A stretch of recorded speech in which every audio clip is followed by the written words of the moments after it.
My favorite play party ever was about flipping people. So we dressed up as scientists, and it was just for science, for the record. I had a clipboard. And we invited people to try things that they had never done before. And it started out with just touching the same sex, like have a hug, girl to girl, guy to guy. And then we escalated, like, how would it feel if you just, like, put your lips on theirs? Like, you don't have to, like, kiss, but, like, just, and then how do you feel about it? Rate it 1 to 10. And you would rate it, and then we would just, like, take the next step. Just, like, how do you feel about this? And then take the next step. And then at the end, towards the end, if you actually put your mouth on their genitals, the same-sex genitals, then we would, like, rate it. And these are people who had actually never tried it before. And then people started, guys started blowing other guys and girls started getting crazy. And if you actually went all the way, you would get a gold medal. And so I found it like as a personal journey of mine to get as many gold medals as I possibly could that night. To get all the girls who had never hooked up with women to just go all the way. And I won all the medals. And it was so much fun. But like, I had so much fun doing this. At the end of the night, I had several friends who, especially male friends, who were like, I sucked a guy's dick and I kind of liked it. Does this mean I'm gay? And I was like, I don't know, bro. Like, that's for you to figure out. What you're saying is basically you facilitated an incredibly opening and exploratory experience, and then people didn't know what to do with that. Yeah, it was for science. I had a science coat on, and we actually tallied the scores. But so basically you broke a bunch of people's brains by having them do homoerotic acts that they had never done before, and then gave them zero support afterwards. Yeah. How old were you? This is terrible. That is not the behavior that we want to. For the record, I did not organize this party. I was a participant at the party, and as a participant who had already hooked up with women, I just found it very fun to get as many gold medals. You don't have to explain it to them. Just talk to me. There's no one here. There's no one here in the room. It's just you and me. Like, who are you talking to? I'm just saying, if I would have hosted it, there probably would have been a lot more aftercare. We don't have to get into the aftercare. Listen, this was not my party. But also, like, if you're gonna go suck someone's dick, you gotta go do that work for yourself. Yeah, it's no one else's responsibility to hold space for you after you suck. It's like you chose to suck that dick. Now you gotta go figure out what that means for yourself. But you know what? This is, what you just said is like this is part of the issue with dudes in general. They're like, "Whoa, bro, what did I just do? Can you solve it for me?" It just reiterates like all the sort of like not self-work men are doing. Right. It's like, no, you have to go figure it out. And you know what? And let's just be like super clear about it. Just because you suck someone's dick doesn't mean you're gay. No. No, it just means you suck someone's dick. And you enjoyed it. Yeah, and you're allowed to. And that's all it can mean, if that's all you want it to mean. Right. And you are allowed to have an exploratory experience without it becoming a fixed identity. Or labeling it. Or all of a sudden, but you're probably a little gay. Well, we had to double down on it because... We have to double down on it. He was like, I need to try another dick just to be sure.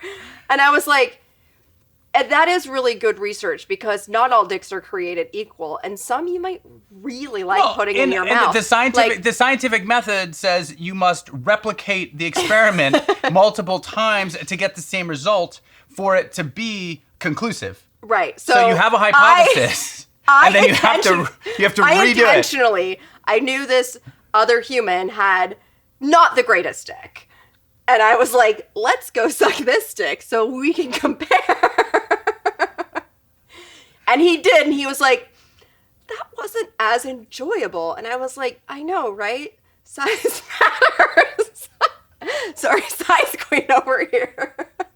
I had a great night. Let's pull it back. I had a great night. The reason we're having this conversation is because you told me earlier that your favorite thing to do is flip people. Yeah.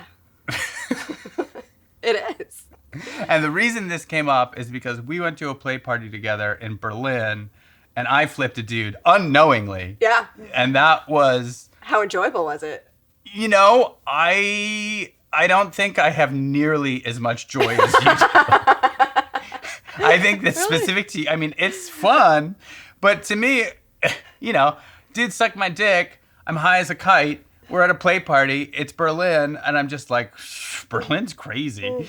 You know, you got to try all the ice cream flavors because they're not all created equal, you know. Yeah, some dicks are vanilla and some are like salty caramel and, you know, some are better than others. And not all flavors are... For everyone. For everyone. And so I intentionally went and found a dick that I knew was very different than the dick that I had sucked earlier. And you told me earlier, it's subpar. Yeah, but I did it on purpose. And they sucked this subpar dick, let's be honest. And they were like, that was not as enjoyable. And I was like, yeah, you know, I'm a size queen and... But like we're no body shame here. No. What makes it good? Oh, because you're a size queen, so it was not up to your standard.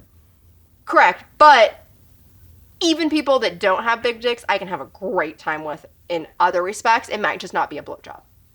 Got it. So, to be clear.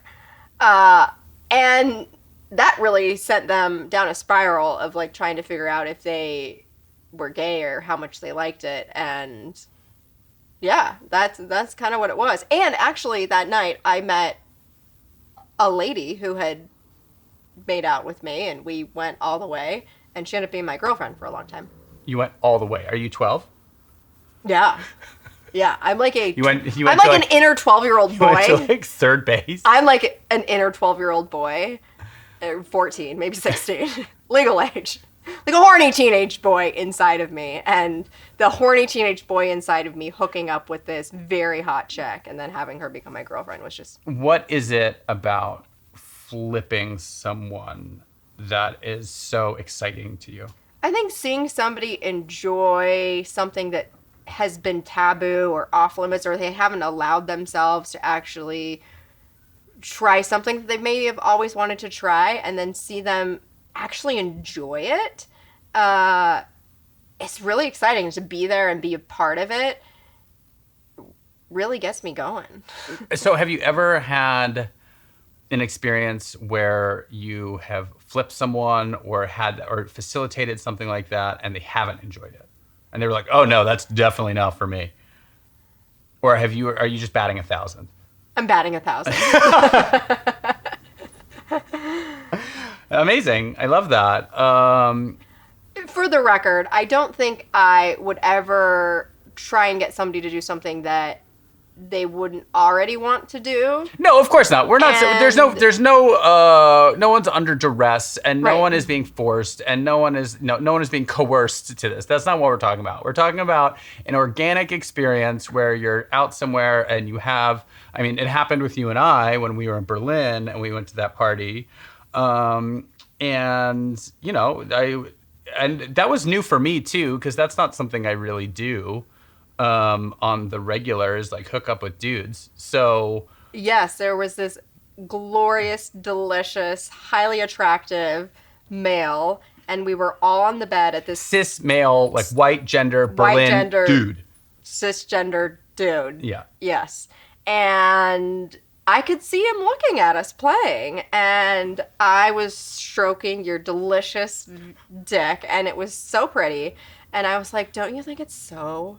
Doesn't his dick look so amazing? And I just wanted somebody to suck your dick with me because it's so much enjoyable when there's two people sucking your dick. I agree. It's so fun.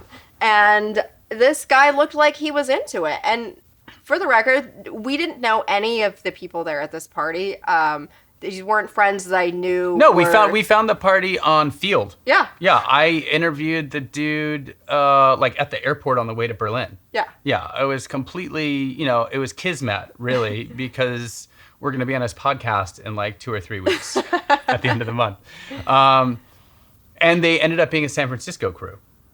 Yeah. Right. So there it was was a lot like of there's a lot of serendipity. There was a lot of serendipity. But yes, and the guy that I ended up playing with is actually like a music producer and friends with one of my homies. So it's, those things, when the universe just sort of conspires with you. But yeah, the whole experience was, I enjoyed it. I think it left a much more lasting impression on you than it did on me. For me, I was like, oh, that was all right. It was fun. And this delicious human came over and helped suck your dick with me. And afterwards, I wanted to have a conversation and just say, like, how was that for you? How are you doing? And wasn't that so much fun? And how long, like, are you bisexual? And he said, no, that was my first dick that I've ever sucked. I was shocked because he was, like, so willing and just, he did a great job. And I think I might have missed all this. I was just staring at his date the whole time. I was just drooling over her that I think this whole thing that transpired maybe just flew over my head. You enjoyed it. I mean, I enjoyed it. I'm not saying I didn't enjoy it. I'm just saying the level of detail that you remember it. I remember him being like, I think it's really your kink. I think flipping people really does it for you. Yeah, it really does. Yeah. And he said it was his first time. And that really got me excited. I was like, oh my God, we flipped, and we'll blank his name in Berlin. And that was one of the highlights of the trip, because I just love when somebody has their first experience and being there for it. And I've never done that before. And seeing their excitement. He was so happy. And he was just like, I really love that. That was so much fun. And he really enjoyed himself. It was great. He was great. He was super chill. And I think that was my first time I flipped somebody. I think that was what you were super stoked about. You were like, You've never flipped anyone before, bro? You didn't say bro. And no, I haven't. There's been a lot of firsts, but yeah. Yeah, it's so much fun. What do you want people to take away from this conversation about, I think, flipping people? I think there's a couple of things. If you're in the right setting, and you're comfortable, and the people around you finally feel safe to explore something that you've never explored, but maybe you've always secretly wanted to, and to be in that space and to do that for the first time, it's so magical. And you don't actually have to like it, but it's okay to try things that you've never tried before and sit and see how you feel about it. It doesn't mean anything after that, and maybe it means everything. Well, I think that's the sort of the cultural piece is it doesn't mean anything unless you want it to mean something. Right.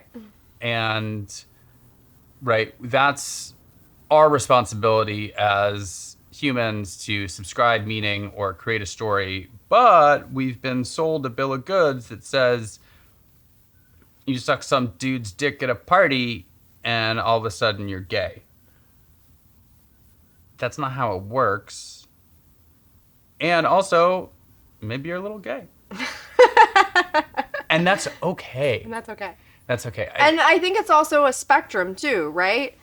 I think a lot of people might be bisexual and they like sexually hooking up with somebody that identifies the same way as them, but they might not actually want to date, or the reverse. Maybe you want to date somebody of the same identification, but you don't actually want to fuck them. And I think there's a spectrum of things that you can do with other people, and go try all the things and figure out what you like. And I think our society tells us you should be monogamous and you should date somebody of the opposite sex and you should only have sex with them while you're dating them.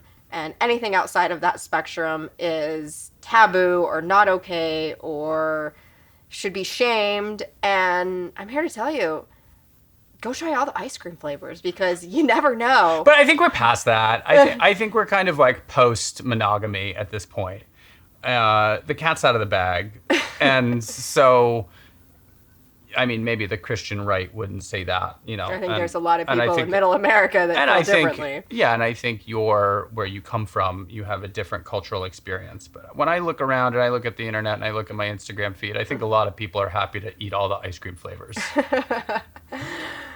Right. I think non-monogamy or being open is one thing, but actually exploring with different genders and identity is a whole nother ballgame. And I think allowing yourself the freedom to explore without it meaning anything and then try and sit with that after is something that people should allow themselves to do in the right in the right setting, with the right people, and not be shamed for it. You know, we spoke about this last time, and you said you came out to your mom as non-monogamous, and like the family could, like, they had a hard time. Yeah. But they could figure it out, right? But then you didn't want them to know that the person that you were non-monogamous with was a woman. Correct. So what you're speaking to is like, you know. But I think I got it wrong because when I told my mom about being non-monogamous, because, you know, I had been in a marriage of 17 years and I was dating all these different people, and she just thought like I was dating the people and like I was going to pick one. And she was like, which one do you like more? And I was like, I don't know. I kind of want them all. And I think I can have them all. And that kind of broke her brain. And then I broke down what polyamory was. And she said, you know, I could handle if you were gay. Right. But this is too much. And what it really meant was if I was gay, she could fly the gay flag and people and her family might understand me being gay, and she could be like gay flag pride. But polyamory, having to explain that was a bit too much.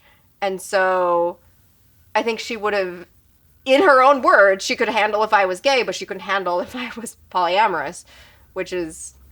What I think is sort of the thesis here, or the invitation, is permission to explore, right? Yeah. Permission to try things, permission to... In my family, it was called a no thank you portion. When we went to a new restaurant, or my mom made a dish that I hadn't had before when I was younger, the rule in my family was if you hadn't had it before, you had to taste it before you say you didn't like it. And that's really what we're talking about. It's like, don't judge it before you tried it. Yeah. And a lot of these experiences come wrapped up in a fuck ton of shame. And so even the thought of experimentation is debilitating. And this is coming from a human that when I had my first experience with a dude that was very similar to that Berlin story, I sucked some dude's dick at a party and it meant nothing. And it was neutral. My experience was neutral. I wasn't like, oh my God, that's so hot. And I wasn't like, that was gross. I was just like, huh, that was different, right? But then I told my best friend about it, and that was kind of the beginning of the end of that relationship. His reaction to that was he was so triggered by that exploration. And obviously that's his own shit. But I think we're afraid to explore. We're afraid of judgments of others, of internalized homophobia and shame. And you're here to encourage people to like get over it. Yeah. Right? Get over it. Just like, and let me flip you. I mean, you're a very good flipper. You have a lot of medals, is what I hear. I like to be the temptress. Why do you keep calling yourself a temptress? What are we watching? We're watching the show Temptation Island. It's so bad. Yeah, I want to be the temptress on Temptation Island, and I want to. You want to flip all the boys on Temptation Island. I want to get them to do things that they normally probably. This is the other thing is like most people are a little gay, or that they actually really want to do. Right. The nature is gay. Nature is queer. Nature is fluid. You can look across the spectrum and see all different kinds of species of animals that exhibit homosexual, queer behavior. There's animals that change gender. There's animals that are agender. You know, one of the really interesting ones is like cannabis. You know, if you have a male cannabis plant and a bunch of female cannabis plants, they'll all turn male, which is why you have to go through your harvest and make sure that you've taken out all the male plants. Otherwise, you'll ruin the entire harvest. Interesting. Like, how many things change gender, right? And now we're in this new, maybe old, maybe not new, but revisiting an old narrative about the binary. And there's only two. And a lot of this behavior of being afraid to explore is reinforcing this binary experience. And the complexity here is humans are complex. The human experience is complex. And it takes a lot more cognitive load to hold the nuance and contradiction of two truths at the same time than it does to just be like, it's just this one way. And so default lizard brain wants to say, this is what it's like. Don't make me do the mental calculus. I don't want to know. We're just, this is what it is. And the reality is that's just not true. Yeah. And a younger version of me that was more in that structured framework of the binary suffered a lot more. Because you're really trying to exert control and exert structure on a fluid and chaotic experience that holds many contradictory truths all happening simultaneously. And trying to hold on to that control of a fixed viewpoint creates an incredible amount of internal suffering and stress. Because it's just not that way. And we're seeing that play out in real time on a global scale right now. Yeah. Every day. And we're all participating in it. There's many ways that I don't want it to be the way it is, right? I'm like, it shouldn't be this way, but it is this way. Yeah, and I think there's also a double standard because I think a lot of girls will make out with each other to like turn the guys on when they're young, and it's okay and acceptable in society when two girls are making out. They're like, oh, that's hot, that's so much fun. And then maybe the girl actually realizes that she actually likes it. But if two guys were to do that, I think people are like, oh, well, that's because too much. Well, it's because sexuality is always from the male gaze. Yeah. And so two girls making out is for my pleasure. Right. And for my enjoyment. Mm-hmm. But two men making out all of a sudden breaks down my structured idea of cultural masculinity. Mm-hmm. And all of a sudden I'm like, wait, if they're making out, I'm supposed to make, right? And you're just like, gross, right? But it's, and we're trying to get over that. We're trying to, and a lot of people have gotten over it. Yeah. And a lot of people haven't. It's funny that it's coming from the male gaze and they look at two women making out and it's hot. But one of the hottest things that I love to do is to get two dicks together and you guys have the guy's scissor. I'm like, wouldn't it be so much fun to give a blowjob with two dicks together? And of two men who maybe have never actually touched a dick to another dick, but I'm like, it's fine, guys. It's not right. It doesn't need to mean anything. I'm sucking your dick, so it's just because your dicks are touching, cool it. So I like to put the two dicks together and just go down on both dicks at the same time. It's my favorite thing to do. And I have a couple of friends that were like, the first time I met you, you were going down on two dicks, and it was the hottest thing I've ever seen. And they were like, I knew I had to be friends with you. And now we're great friends. But it's so much fun. That's for my gaze, and that's for my enjoyability. But then the two men actually have touched dicks with another guy, and sometimes they end up liking it, and things transpire from there. But that's for my enjoyment. Well, I think what I get from this is your enjoyment is having men explore their sexuality in a way that is outside of the standard heterosexual concept that most men hold. Yeah. Right? You're like, why don't you try something different? And I love it.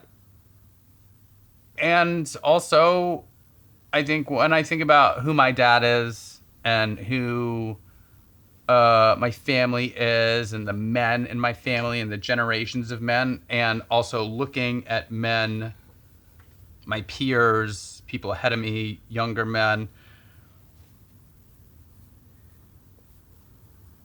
we haven't been taught the emotional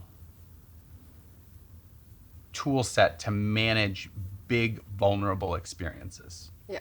And that is a vulnerable experience for so many reasons. And so I understand both sides. I understand the like, oh, I want to do this because I want to show you that there's more. And also, men need support to feel safe enough to have that experience and then be able to wake up the next morning and not have an entire like ego death identity crisis. And maybe they will, and maybe it's what they needed. But there needs to be also a place to support that because, you know, for someone who went through it myself, I told my best friend because he was the safest person and I told him everything. And then I was deeply judged for it. And it created a very deep wound around my sexuality and my identity for a long fucking time. Like a really long time, right? It sent me straight back into the closet. And so I think while there's like a lot of fun in this conversation and we can laugh about flipping homeboy in Berlin, and I think there's a larger, deeper, more sort of empathetic conversation that like men need support. Yeah, absolutely. And I think more women need to be vocal and be like, I think bisexual men are hot as fuck. I don't think women think that. I think some women think that, but I think a lot of women are also programmed by the same male gaze. That's true. So I think you don't know what you're missing out on, ladies. I'm telling you, the possibilities are so much more fun. This is the complexity of patriarchy, is it's not actually based in gender. And so that idea of men being intimate with men and it not being gay or it being erotic and hot is culturally just very difficult for the mainstream. What about the two brothers? Oh, that was so good. That was my favorite. The two brothers in White Lotus. Yes. Well, Mike White is gay and he's really pushing it. And when you read a lot of the stuff, people are really like, it's really hard. And people were like, it was incest. It's like, I don't think it was incest. I think incest is... He was compassionate. Yeah. He wanted his brother to have fun. I think incest is something entirely different that has a much darker connotation. Yeah. I think this was a really lovely depiction of like adoration in a relationship that sort of went awry. And also the older brother, who is played by Arnold Schwarzenegger's son, amazing. He does a really good job of embodying toxic masculinity, right? And then he falls in love with the beautiful actress with the gap teeth. I can't remember what her name is. Emma Louise, maybe something. Right? She's just not about it, and he doesn't understand why. And I think it was a really great depiction of sort of the complexities of men and masculinity. And also, you can be gay and masculine. There's plenty of daddies in the Castro. Oh, yeah. Where I'm like, you can be my daddy. What's your strategy for flipping someone at a party? Oh, that's a good one. The two scissoring with the dicks. That's really fun. I mean, you did that with me. And the dude I flipped. Yeah, I sure did. And his super hot partner. That was for me. She was definitely. She was just playing this like coy. I'm really not interested, but kind of am. And you got to make it fun. I was like, but have you put 2 dicks in your mouth? And she was like, oh my god. And that she was definitely up for. So that was. I mean, it's like dick or no dick. That woman was just outstanding. Outstanding. Great. Anything else? Make it safe for people to explore and have fun. And how do we make it safe for people to explore and have fun? Be vocal and tell guys, it would be so hot if the 2 of you made out. It would be so hot. Because I think a lot of bisexual men also hide it, even if they are in a safe space, because they think that people will be disgusted or like... Yeah, internalized shame. There's hella shame around it. And it's vocal. But I think it's incredibly vulnerable for a guy to step into that space. If they don't identify as homosexual and gay, and that's not like their orientation. I think if you're in this sort of more fluid sort of, and also I think we can't pass over the thing that there's a lot of bi erasure. Yeah. And that gay communities are like, bi people can't choose the side, just choose a fucking side. You're gay already, right? And straight people are like, you're not bi, you're fucking gay, right? And so I think to sit in that, and everyone wants you to choose a label and make it easy for them to understand. And when you sit in that gray nuanced space, it can be very uncomfortable, right? It can be very uncomfortable. And sometimes I'm up for it and sometimes I'm not. Yeah. Right. And I think, that also, and most of the time I'm not up for it. Yeah. Right. Like I'm a real picky bitch. Yeah. And I would say 90% of the time I'm just like, no, thank you. I'm here for the hot ladies. But then you go to Berlin and you meet a beautiful man and they feed you a lot of, unknown Berlin chemicals. You're with the Nobel Peace winning prize science flipper. Oh yeah, I bet 1,000 because you make it fun. And you gotta you gotta read the room. No, this is not what it is. You're not making it fun or reading the room. You are being the facilitator in a way that like you're the safe woman who you're like, just do it for me. Right. Yeah. And so you're the human who it's like it becomes performative. So it's no longer about the other dude, the 2 dudes. It's actually about them pleasing you. Oh, absolutely. And so it takes for my pleasure. Right. So it takes the onus off them. Yeah. And it changes the narrative from like, oh, I did this because I wanted to do this to I did this because it would be hot for her. Yeah. Right. And that's a lot of there's someone, I don't know if this is a real term. We'll have to look it up. But I had a friend who is deep into the kink scene for a long time, and she told me something called the devil's threesome. And it's 2 dudes and a woman. And it's like the 2 dudes want to get it on, but they'll never do it by themselves. Yeah. But because the woman is present, then it's okay. Yeah. Can we just talk about that for a minute? What do you think the psychology is there that because a woman is present, like I'm allowed to be more gay than I would be if I was just by myself? Oh, because then it's not 100% gay because there was a woman there and, she was probably also sucking your dick. So you may not have to deal with the feelings of the situation because she's there. Right. You could just focus on yeah. But I mean, like the first time I ever had a threesome with another guy,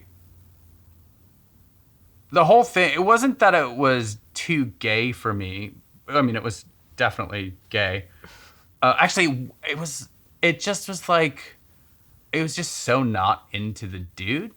And not into the dude in this, I just was just like, your whole vibe is off. Why'd you do it?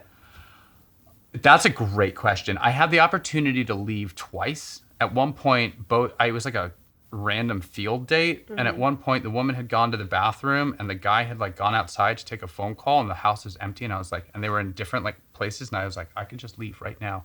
And there was this voice screaming in my head just like, you should just get in the car and just like fucking leave. And I think at that time, I wasn't so good at listening to those parts of myself. You know, I'd like override that. And also, I think there was a part of me that was genuinely curious. I think there was a part of me that was like, don't let the internal critic stop you from having this experience because you're placing some sort of judgment on this other human. Like, you're looking for an excuse to leave. Yeah. Sit with the discomfort of this new expansive experience and just have the experience and then decide. Yeah. But because of that, I remember I couldn't get it up the whole time. It was just like, and she was hot. She was super hot. She was older. She was French. But he just, don't know, right? Don't know. But I'm glad I had the experience. Would I want to do it again? Not in that format. But I think, again, it speaks to the no thank you portion. Trying it and then making the decision afterwards. Yeah. Rather than, I think if I had left, I would have always wondered, what if? What was your most pleasurable experience with another man? Berlin. Yeah. Yay! It was fun. Yeah. What made it fun? It was anonymous. I think what was fun and what made it safe was there was no one there that I knew. And so I could... Can I make it fun for you? More it was, I can have this experience and I won't run into you at the grocery store. I can be vulnerable and seen in a different side of my sexuality without worrying that I'm going to like go to the coffee shop and run into someone and be like, oh fuck. They saw me getting my dick sucked by a dude, right? This is halfway around the world. What happens in Berlin stays in Berlin. What does it? Well, I don't know. Do you still talk to this human? Yeah. I'm like, when do we get to go back? Being able to leave, have the experience, and have it as part of another place where I can embody another part of my identity, and that part of my identity is intertwined with that physical space and that time, allows me to sort of open up in a different way. Berlin was interesting because like I could go have that experience and then leave. And it's like what happens in Berlin stays in Berlin. And that made it more fun. And that made it more easeful. The culture of sex in Germany is different than the American culture of sex. And so it felt in that it's much more uninhibited. We have all this shame and Catholic guilt and Protestant bullshit. In Germany, I mean, we met that one couple and he's like, sure, just like a dick, whatever, right? And he like bored.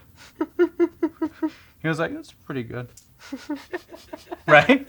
It's like he was like tasting a glass of wine or something and he was like, it's pretty good. And I also think that's part of it, is participating in different spaces that are culturally different, that allow for a different experience of what sex means and what sex is. Allow yourself the opportunity to go try the different flavors of ice cream, and maybe you need to go to Berlin to do that, or France, or wherever you need, but go try it. Don't knock it till you try it. Just like your mom made you try something, and then if you didn't like it... Let's not bring my mom into this.